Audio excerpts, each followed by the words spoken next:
Right මං හිතන්නේ ඔයගොල්ලෝ හැමෝම ෆින්ලන්ඩ් යන්නේ ඉන්න හැමෝම මේ වෙනකොට 2025 අප්‍රේල් 1 වෙනිදා පහුගිය සතියේ එන්ට්‍රන්ස් එක්සෑම් එක ලිව්වා US එක්සෑම් එක.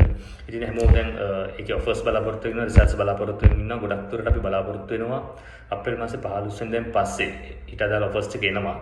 ඉතින් අද වීඩියෝ එකකින් ඇත්තටම ඔයගොල්ලන්ට අපි කියන්න සූදානම් වෙන්නේ මොනවාද මූලිකම ડોකියුමන්ට්ස් ඔයගොල්ලන්ට උවමනා වෙන්නේ VFS ඉන්ටර්විව් එකට. ඒ නිසා වීඩියෝ එක ස්කිප් කරන්න හරියට බලන්න බොහොම කෙටියෙන් මම මේක කියන්නම්.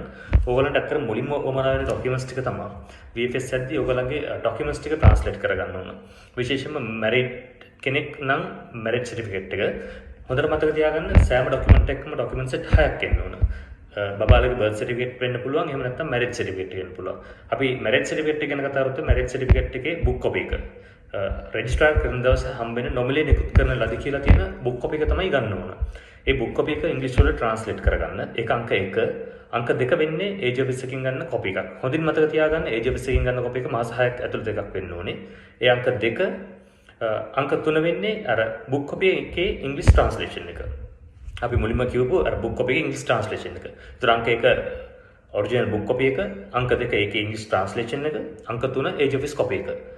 හොඳට මතක තියාගන්න හැම වෙලේම පුළුවන් තරම් ડોකියුමන්ට්ස් ට්‍රාන්ස්ලේට් කරද්දී බත්තර මුලින්ම ට්‍රාන්ස්ලේට් කරගන්න. එතකොට මේ ડોකියුමන්ට්ස් තුන ෆොරින් මිනිස්ටර් එකට දාලා අපි ඇටස් කරාට පස්සේ තමයි ડોකියුමන්ට්ස් 6ක් වෙන්නේ. මේ ડોකියුමන්ට්ස් 6 විතරයි වමනා වෙන්නේ. ඊට අමතරව බබාලගේ බර්ත් සර්ටිෆිකේට්ස් ගැන කතා කරොත් ඒත් ඒ විදිහමයි. බර්ත් සර්ටිෆිකේට්ස් වලත් අපි මුලින්ම ගන්න ඕනේ බබාගේ බර්ත් සර්ටිෆිකේට් එකේ අපිට හොස්පිටල් එකෙන් දෙනවා නොමිලේ නිකුත් කරන ලද කිලවරලා බර්ත් සර්ටිෆිකේට් එකක්. ඒක තමයි බුක් කොපි එක. ඒ බුක් කොපි එක අංක 1 අංක 2 බුක් කොපි එකේ ඉංග්‍රීසි ට්‍රාන්ස්ලේෂන් එක බත්තර මුලින් කරගන්න එකත් අංක 3 ඒජ් ඔෆිස් එකෙන් මාස 6ක් ඇතුළත ගන්න ඕපන් සහතිකය. එතකොට ඒ තුනම ෆොරින් මිනිස්ටර් දාලා ඇටච් කරගන්න. එතකොට ඒකත් 6ක් වෙනවා. මේ ડોකියුමන්ට් සෙට් එක තමයි ඕමනා වෙන්නේ.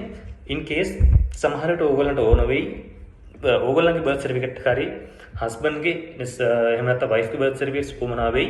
ඒක ලීගලයිසේෂන් පාර්ට් එකට නෙමෙයි ඕන වෙන්නේ. සමහර විට ඕගොල්ලන්ගේ පේරන්ට්ස් ලගේ තියෙන ෆන්ඩ්ස් වලින් නම් සෝස් ඔෆ් ෆන්ඩ්ස් පෙන්නන්නේ. අන්න ඒ වගේ වෙලාවට ඕන වෙනවා.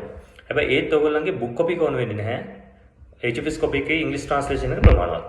මේ ටික තමයි මූලිකම ડોකියුමන්ට්ස් ටික. ඊළඟට ඇෆිඩවිට්ස් ගැන අපි කතා කරොත් මොකක් හරි හේතුවකට නමක වෙනසක් හරි මොකක් හරි දෙයකට ඇෆිඩවිට් එකක් අපි ගන්නවා. අනිවාර්යයෙන්ම ඇෆිඩවිට් ගන්න ඕන ප්‍රොසෙස් එක තමයි ඔයාලා ලියාපදිංචි ලෝය කෙනෙකුගේ. ඒ කියන්නේ ඔයා ගන්න ඇෆිඩවිට් එකේ අනිවාර්යයෙන්ම ලෝය එකේ රෙජිස්ටර්ඩ් නම්බර් එක තියෙනවා. බා ඇසෝසියේෂන් එකේ රෙජිස්ටර්ඩ් නම්බර් එක තියෙනවා. ඒ රෙජිස්ට්‍රේෂන් නම්බර් එකත් එක්ක තමයි ඇෆිඩවිට් එක ගන්නෙ.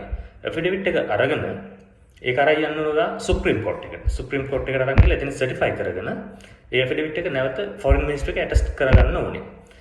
සියලුම මේ ප්‍රොසෙස් එකට අදාළ සියලුම ඇෆිඩවිට්ස් ඒ ප්‍රොසෙස් එක අනිවාර්යයෙන්ම තියෙන්න ඕනේ.